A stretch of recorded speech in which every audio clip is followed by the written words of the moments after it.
नमस्कार दोस्तों। आज सुबह से हम लोग ऐसे ही भाग दौड़ में लगे हैं। सुबह बैंक गए, पुलिस स्टेशन गए और हमारे साथ एक बड़ी प्रॉब्लम खड़ी हो गई है। और मैं आज के इस ब्लॉग को इसलिए बना रहा हूं कि जो समस्या हमारे साथ खड़ी हुई है वो किसी और के साथ खड़ी ना हो। अगर आप लोग एटीएम कार्ड रखते हैं तो आज की इस वीडियो को जरूर देखना।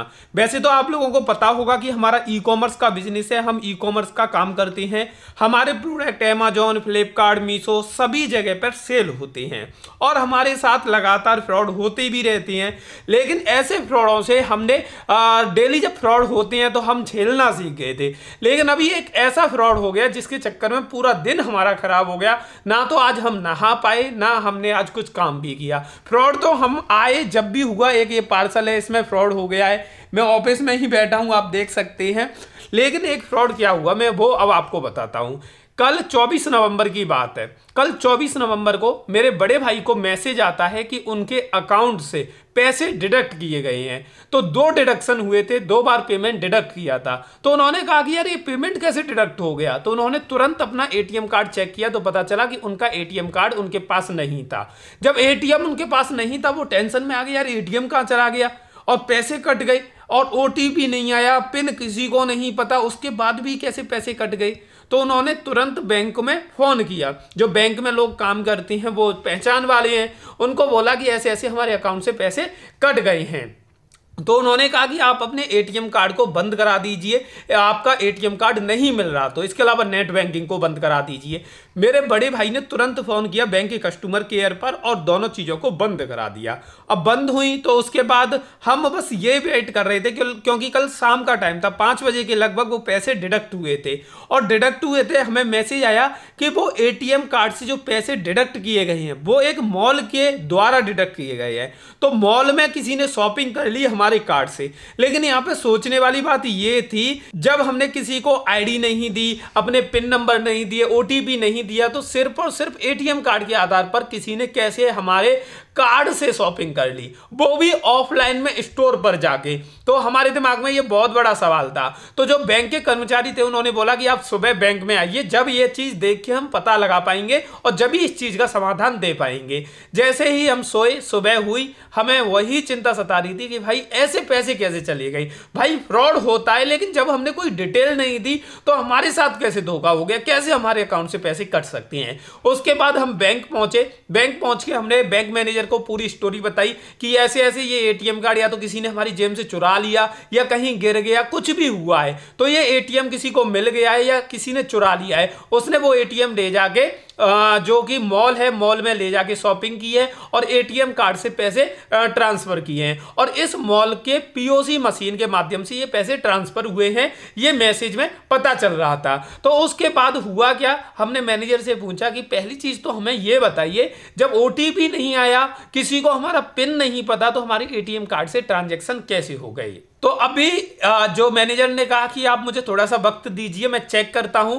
उसने चेक किया और हमें फाइनली बुलाया कि आप आइए, कैबिन में बैठिए। और उसके बाद जब हम उसके पास बैठे तो उसने बोला कि आजकल जो एटीएम कार्ड आ रहे हैं वो वाईफाई वाले एटीएम कार्ड आ रहे हैं। उनमें क्या है, उनमें पिन डालने की जरूरत नहीं होती, सिर्फ टच करो मशीन से और पेमेंट डिडक्ट हो जाता है। और इसमें आप लिमिट भी सेट कर सकते हैं कि आप कितने पैसे डिडक्ट करवाना चाहते हैं, मतलब कितने पैसे एक बार में ट्रांजैक्शन करना चाहते हैं। इसकी पर डे की लिमिट भी आप सेट कर सकते हैं। तो हमें पता चला कि ऐसा कोई वाईफाई वाला सिस्टम है जिसमें ना ओटीपी डालने की जरूरत होती है, ना कोई पिन डालने की जरूरत होती है और सिर्फ एटीएम कार्ड के माध्यम से पेमेंट डिडक्ट हो जाता है। तो हमने बोला कि देखो अभी तो 24 घंटे नहीं हुए हैं, कल शाम को पेमेंट कटा है, सुबह हम बैंक आ गए हैं, तो अभी क्या करना चाहिए। तो उन्होंने बोला कि मैं आपकी साइड से कंप्लेन दर्ज कर देता हूं। तो उन्होंने कंप्लेन दर्ज की, लेकिन हमने जब पेमेंट कटा था तो कस्टमर केयर पे कॉल किया था, तो वहां पे भी हमने कंप्लेन दर्ज करा दी।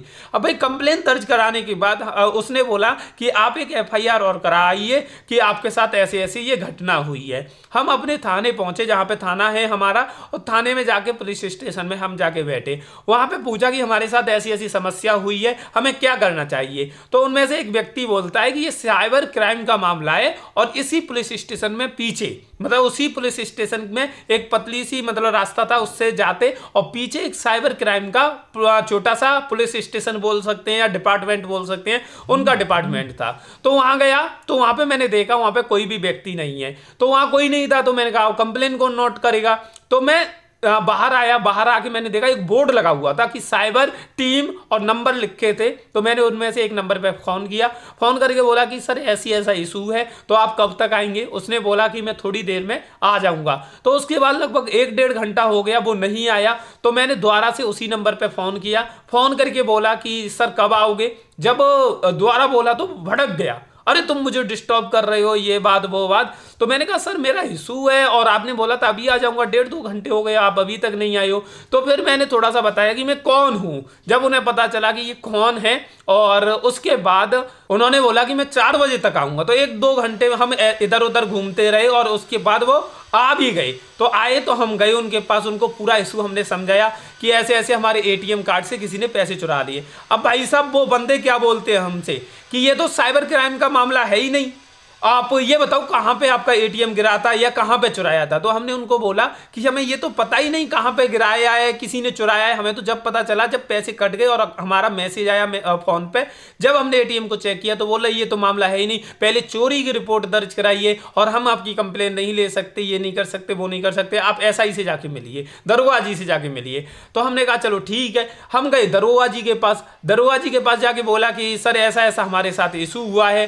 तो उन्होंने बोला कि ये इशू हुआ, ये तो साइबर वालों का है। तो हमने बोला कि देखो साइबर वालों के पास गए तो उन्होंने बोला दरोगा जी से मिल लो। अब दरोगा जी से मिलने गए तो दरोगा जी बोल रहे हैं साइबर वालों का मामला है। तो हमने कहा आप इसकी एफआईआर नोट कर लीजिए। उन्होंने बोला एफआईआर तो नहीं होगी। मैंने कहा क्यों नहीं होगी, कि नहीं एफआईआर नहीं हो सकती इस चीज़ की, आप एक काम करिए, मैंने एक एप्लीकेशन लिख के रखा था और ट्रांजेक्शन नंबर वगैरह जो थे, स्टेटमेंट थे, मेरा आधार कार्ड था, और ये पूरा केस मेरे भाई के साथ हुआ था तो उनकी पूरी डिटेल थी। तो वो सारी चीज़ें हमारे पास थी, भाई भी मेरे साथ थे।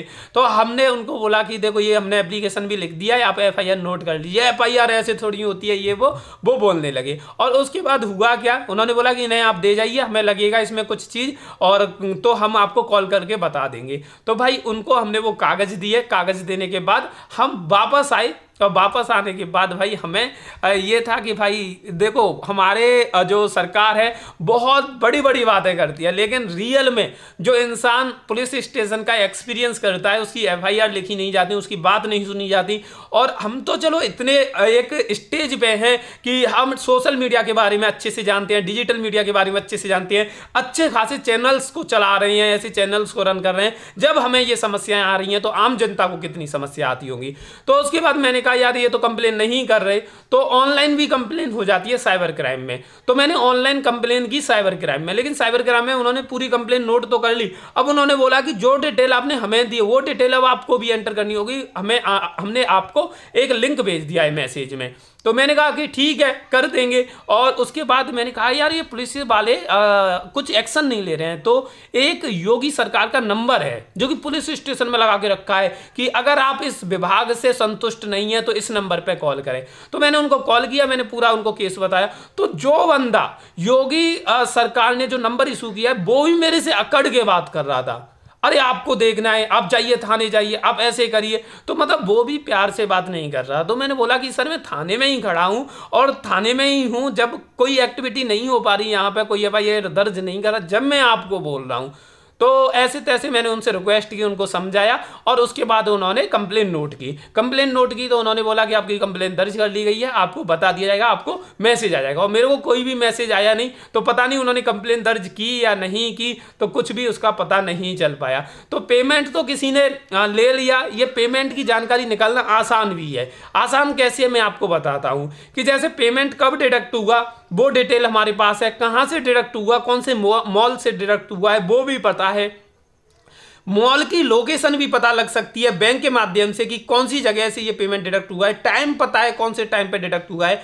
तो अगर पुलिस चाहे तो उस मॉल में जाके उस टाइम की वीडियो रिकॉर्डिंग निकाल सकती है और वीडियो रिकॉर्डिंग से पता चल जाएगा कि कौन से व्यक्ति ने ये पेमेंट किया है हमारे एटीएम कार्ड से, और उसके बाद उसे पकड़ना भी आसान हो जाएगा। लेकिन पुलिस भी इन झंझटों में पड़ना नहीं चाहती, वो भी यही है, लापरवाही करती है कि केस जितने टल जाएं उतने टल जाएं। मैं ये भी जानता हूं उन्होंने मेरा एप्लीकेशन तो ले लिया लेकिन उस पर कोई कार्रवाई नहीं होगी, ये भी बात मैं जानता हूं। तो ये है कि सरकार को इन चीज़ों को सुधारना चाहिए। बाकी का कोई अपडेट आएगी तो मैं आपको बताऊंगा। और दूसरी चीज़ आपको आपको बताऊंगा कि अगर आपका एटीएम कार्ड कहीं गिर जाता है तो आप ये मन सोचिए कि मतलब किसी को ओटीपी नहीं पता या ये चीज़ नहीं पता तो कुछ नहीं होगा, आप उन्हें बंद करा दीजिए। तो मेरा बहुत बुरा एक्सपीरियंस रहा है और देखते हैं क्या चीज़ें होती हैं। बाकी का मेरी कंप्लेन साइबर क्राइम में भी कर दी है, बैंक में भी कर दी है, सभी ने बोला है कि रेस्पॉन्स आएगा, हम जवाब देंगे। तो देखते हैं ये केस सॉल्व हो पाता है या नहीं। तो आप आगे के एपिसोड देखने के लिए चैनल को सब्सक्राइब करके बेल बटन दबा दीजिए और वीडियो को ज़्यादा से ज़्यादा लोगों तक जरूर शेयर करिए, क्योंकि ज़्यादा से ज़्यादा लोगों तक ये जानकारी पहुंचना बहुत ज़रूरी है। आज की ये वीडियो देखने के लिए आप सभी लोगों का तहे दिल से बहुत बहुत धन्यवाद।